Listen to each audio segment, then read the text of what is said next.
estudio de la palabra del Señor bajo este título: Lecciones de una familia noble de Israel. El libro de Salmos, en el capítulo 128, nos da ciertas características de una familia que está en obediencia a la ley del Señor, en perfecta armonía con los planes de Dios. Nos dice así: bienaventurado todo el hombre que teme a Jehová, que anda en sus caminos. Cuando comiere el trabajo de sus manos, bienaventurado serás y te irá bien. Serás feliz. Tu esposa será como parra que lleva fruto a los lados de tu casa.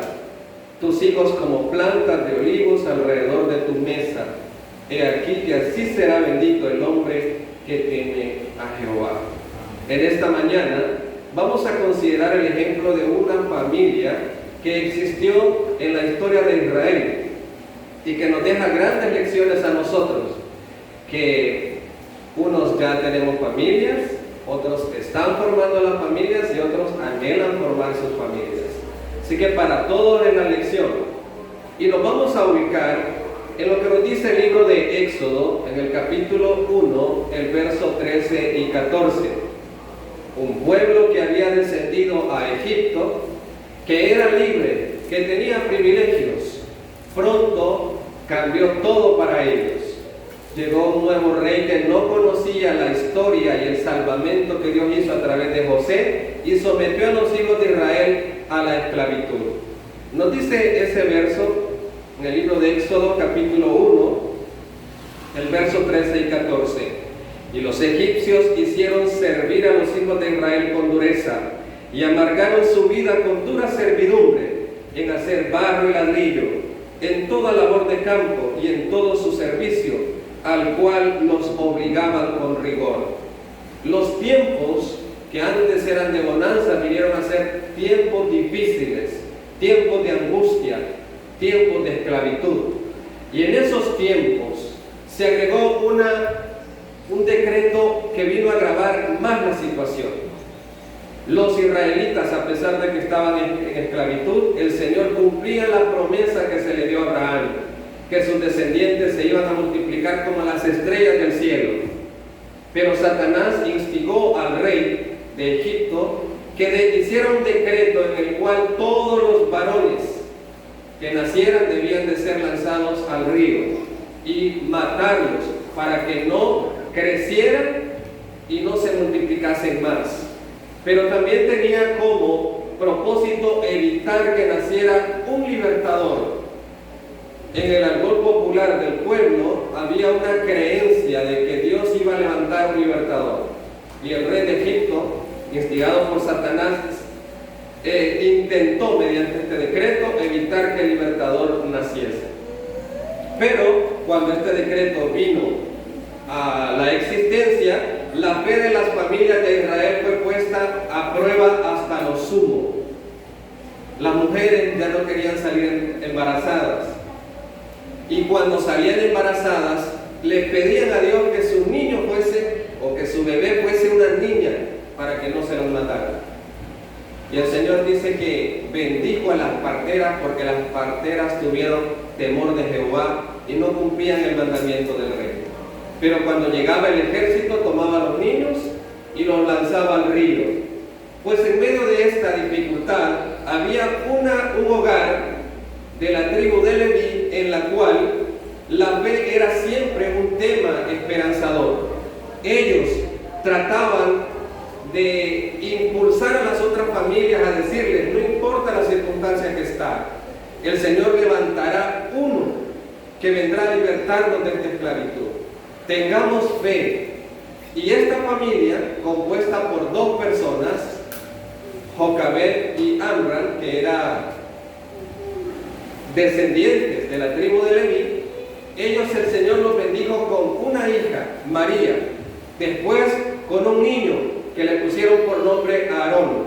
Y en los tiempos del decreto de muerte de los niños, el Señor los bendijo con un bebé más, un varoncito que nació en estos turbulentos tiempos. Pero esta familia procuraba inculcar a los miembros pequeños de su familia, a María y a Aarón, como también a los vecinos, que el Señor iba a enviar un libertador y que tenía que tener fe en esta promesa. Y el Señor, viendo esta fortaleza que tenía esta familia, los bendijo con el libertador, solamente que ellos no lo sabían.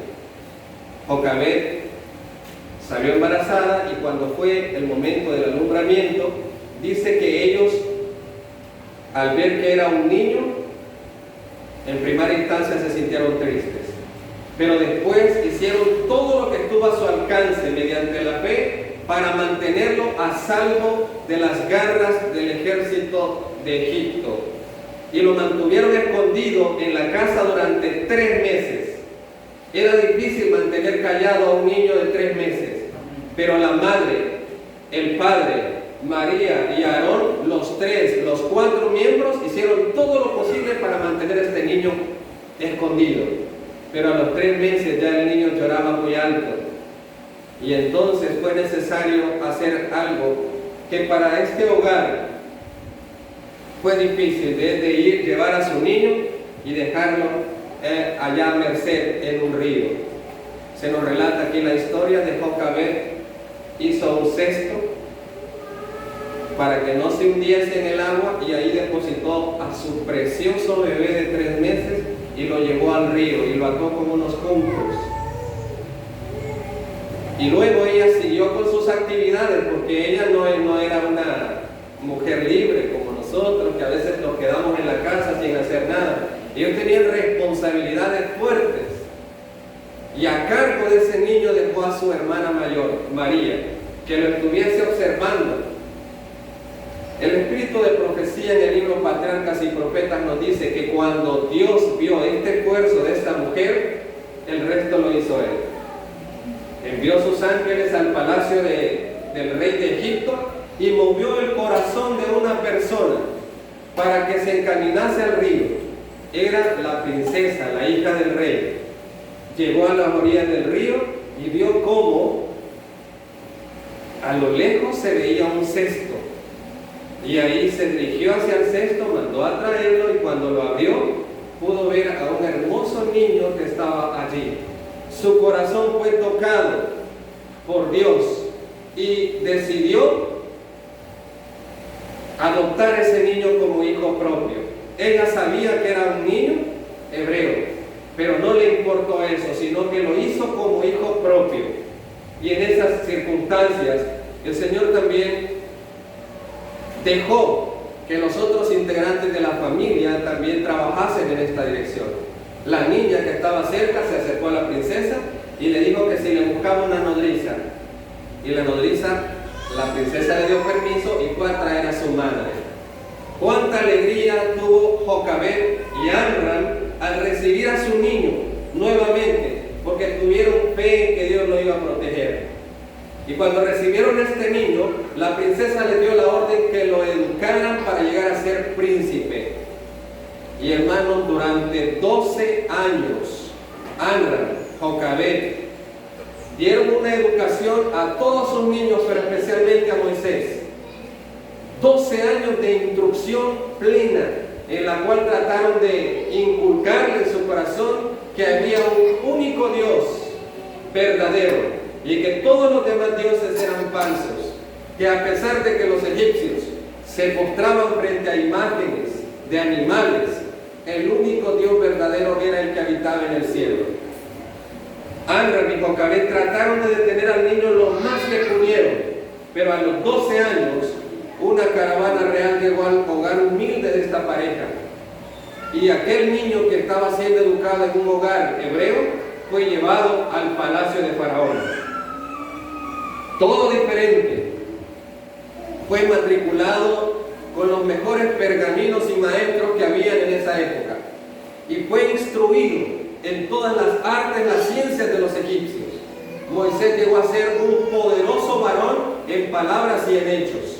Supo manejar la lengua hebrea, sabía manejar la lengua egipcia.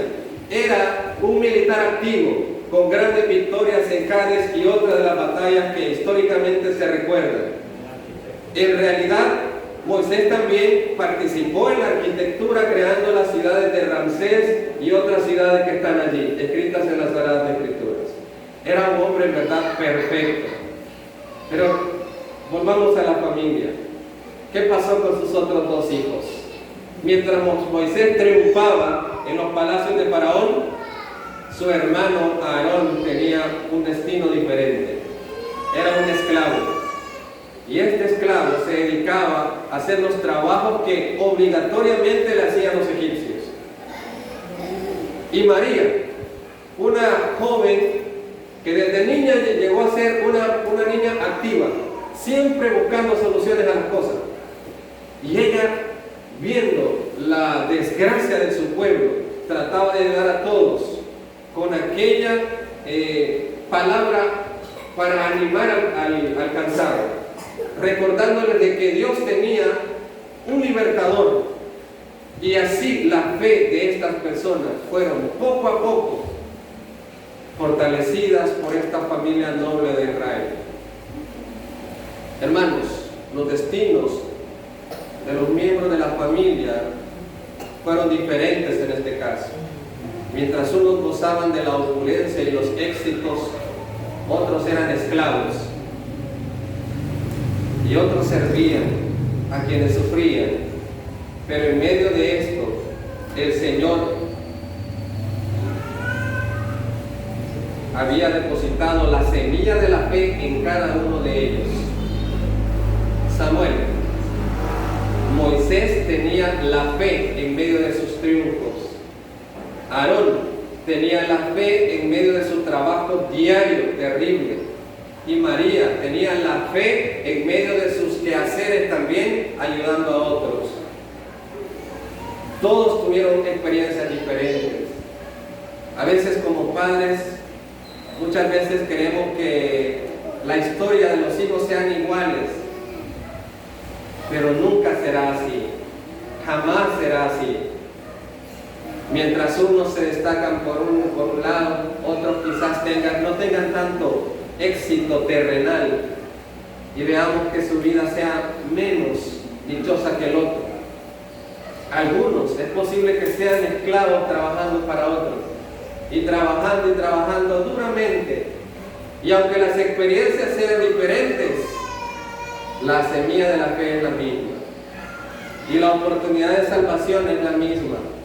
Así que esta familia nos da este gran ejemplo. Ahora, como cada uno de ellos tenía la fe pero en diferentes circunstancias, cada uno de ellos también experimentó ciertas cosas en las cuales ellos cometieron errores. Moisés se equivocó. La mamá le había hablado mucho acerca de que Israel necesitaba un libertador. Y él dijo, bueno, he sido creado, tengo la fe, conozco la historia, conozco la esperanza y ahora tengo todo para ser el libertador de los israelitas. Y con ese sentimiento él decía, yo me estoy preparando para ser el libertador, pero con una visión equivocada. Y se esforzó en todas las áreas, pero llegó un día en el que el Señor le permitió que Moisés fuese a ver lo que hacían los trabajos de sus hermanos y vio como un egipcio estaba golpeando a un hebreo. ¿Qué pasó con aquel Moisés que tenía tan grandes proyectos? Él dijo, aquí es mi momento. Se enojó tanto que tomando al egipcio lo mató.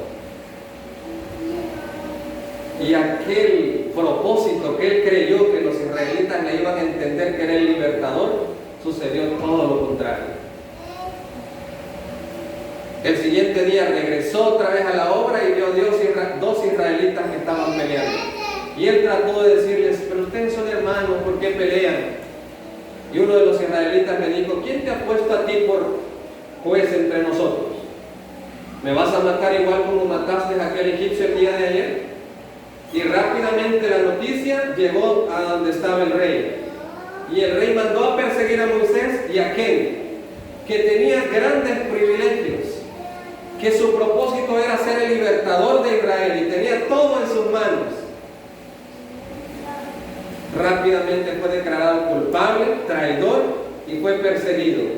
Y Moisés tuvo que huir de la tierra de Egipto después de un gravísimo error que cometió. Pero en la opulencia y en este error, la fe estaba allí todavía. Y caminó por el desierto y el Señor lo llevó hasta una casa humilde donde estaba un varón siervo de Jehová, sacerdote del Dios alto llamado Jetro. Y allí aquel que tenía todo el mundo a sus pies aprendió a hacer las obras desde abajo. Ser un pastor que no sabía cómo ser un pastor, ahí tuvo que aprender. Y comenzó un proceso de preparación de 40 años. ¿Saben cuánto es 40 años? Toda una vida. Son 40 años. El error de Moisés. Y al final de los 40 años Moisés se sentía un desdichado. ¿Qué fue lo que hice? Tuve grandes oportunidades para ayudar a mi pueblo y por un error lo tiré abajo. Ahora veamos cómo este hombre, el Señor, a pesar de su error, aprovechó ese error, lo purificó y después de 40 años, cuando él creía que a los 80 años ya su vida había pasado, el Señor lo llamó y lo hizo depositario de una gran tarea. Ahora sí estaba capacitado para ser el líder de Israel y convertirse en su libertador. Y de esa manera el Señor lo utilizó y lo llevó a Egipto, habló con el rey, Dios lo utilizó para hacer grandes señales y con mano poderosa el Señor libertó a Israel de la mano de Moisés. Pero aparte de la mano de Moisés, el Señor utilizó a su hermano Aarón y utilizó a su hermana Miriam. Los tres fueron usados por Dios. Y Amram y Jocabed, que no sabemos si hasta ese tiempo estaban vivos o muertos, en realidad ellos sintieron hasta cierto punto, en un momento de su vida, que su familia había sido un fracaso. Moisés, aquel que se le había dado tanto tiempo, tanta dedicación durante 12 años, parecería que todo había sido en vano y que se había retirado y que no había tanta esperanza de regresar porque había un decreto de muerte para él. Y cuando volteaba a ver a Aarón, era un esclavo. Poco podía hacer Aarón. Y voltear a ver a María, tampoco. Pero la fe de ellos vieron más allá de lo que podían ver sus ojos presentes. Y siguieron orando, siguieron luchando. Llegó un momento cuando el Dios de Israel comenzó a cumplir las expectativas de esta familia. Hermanos, pero no eran perfectos. Después de eso que Israel fue sacado de Egipto, nos ubicamos en la familia propiamente. Fue utilizado Aarón y María. Pero después de que fueron sacados los israelitas, llegaron a un lugar en el cual Dios pidió a Moisés que fuese a una montaña a encontrarse con él. Y Moisés, creyendo que Aarón era una persona de principios firmes, le dejó a su cargo la responsabilidad del pueblo. ¿Y qué pasó con Aarón? Vamos a leer esto, lo que nos dice el libro de Éxodo, en el capítulo 32, el verso 5, el verso 2 al verso 5. Nos dice así: y Aarón les dijo: apartad los zarcillos de oro que están en las orejas de vuestras esposas y de vuestros hijos y de vuestras hijas y traédmelos.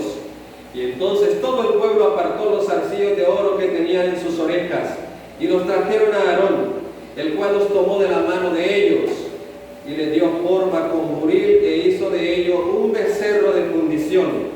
Entonces dijeron: Israel, estos son tus dioses que te sacaron de la tierra de Egipto. Y viendo esto, Aarón edificó un altar delante del becerro y pregonó a Aarón y dijo: mañana será fiesta a Jehová.